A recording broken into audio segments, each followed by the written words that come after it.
কে আপনি? কারি চান? কার কাছে আসছেন? কথা বলতেছেন না, আপনার চোখ দুইটা কেমন যেন চেনা চেনা লাগতেছে। আপনি কে?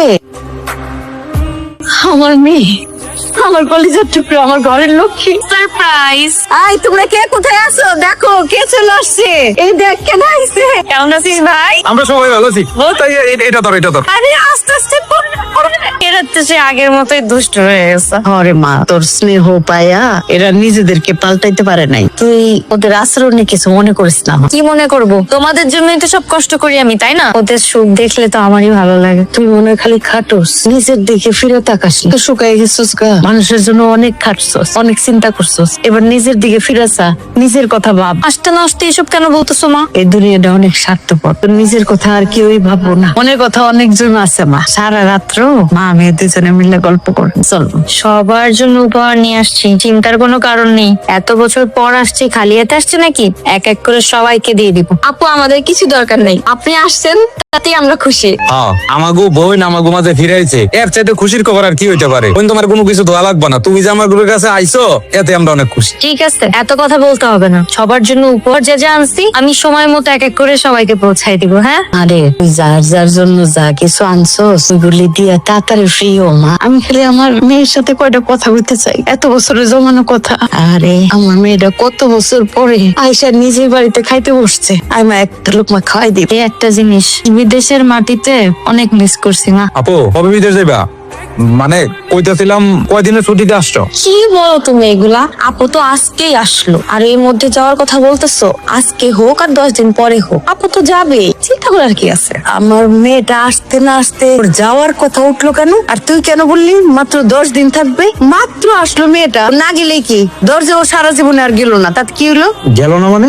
মা ঠিক কথা বলছে, আমি এবার একবারের জন্য চলে আসছি, আর যাবো না। বিদেশের মাটিতে আর মনটা টেকে না, মন সারাক্ষণই বাড়িতেই পড়ে থাকে। ওইখানে তো আপনজন বলতে কেউ নাই, রোগ ব্যাধি যাই হোক না কেন একারই সার্ভাইভ করা লাগে। চিন্তা করছি এবার দেশে আসছি, বিয়ে শাদী করবো, সংসার করবো, সারা জীবন দেশের মাটিতেই থেকে যাব। একদম ঠিক কথা চিন্তা করছস মা, আর যাওয়ার দরকার নেই। মা, আমরাও চাই আপু থাকো, কিন্তু আপু যদি গ্রামে থাকে তাহলে একটা না একটা কিছু করতে হবে। কিন্তু আপু কি করবে বলেন? আপু কি বা করতে পারে? আল্লাহ আমরা যা দিছে এত কিছু থাকতে আমার আবার নতুন করে কি করতে হবে? যা সেই দিয়ে তো সুন্দরভাবে চলতে পারবো। আমার মেয়ে এতটা বছর বিদেশ করে আসছে, মাথার ঘাম পায়ে ফেলা পরিশ্রম করছে, নিজের জানের কষ্ট দিয়া সবার জন্য ইনকাম করে পাঠাইছে। আমার মেয়ের এই দেশে এসেও পরিশ্রম করতে হইব কেন? আমার মেয়ের একলাই টাকা? আমার মেয়ে কি এতদিন তোমাদেরকে খাওয়াই নাই, পড়াই নাই? আম্মা, আপনার কথা রাগ করেন না। আপা বাড়িতে থেকে কি করবে সেটা আগে জিজ্ঞেস করেন। সে বাড়িতে এসে কি করবে? তুমি বাড়িতে বসে কি করো সেটা কি তুমি জানো?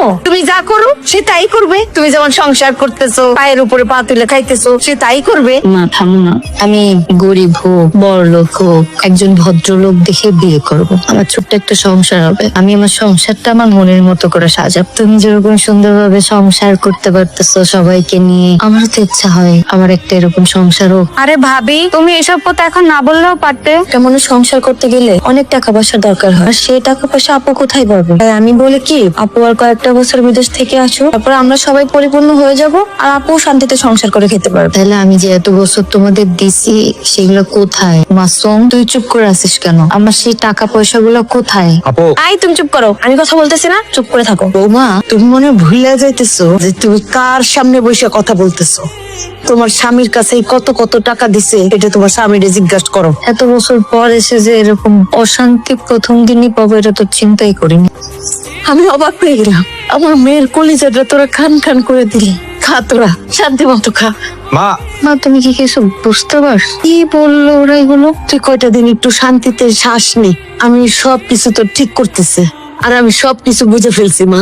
ভাই বোনের যে চেহারা আমি দেখলাম, আমার তো এখনো নিজের বিশ্বাসই হচ্ছে না। হাই রে প্রবাসী জীবন, প্রবাসী জীবন এত কষ্টের, এত কষ্টের। 8 বছর প্রবাস জীবন করে আইসা আমার মেয়েটা সংসার করতে চাইলো, সেই সংসার হইতে দিবে না তারা, তাদের খাবারে টান ধরবে। আমি শক্ত মনে হচ্ছে, চিন্তা করিস না, চিন্তা করিস না।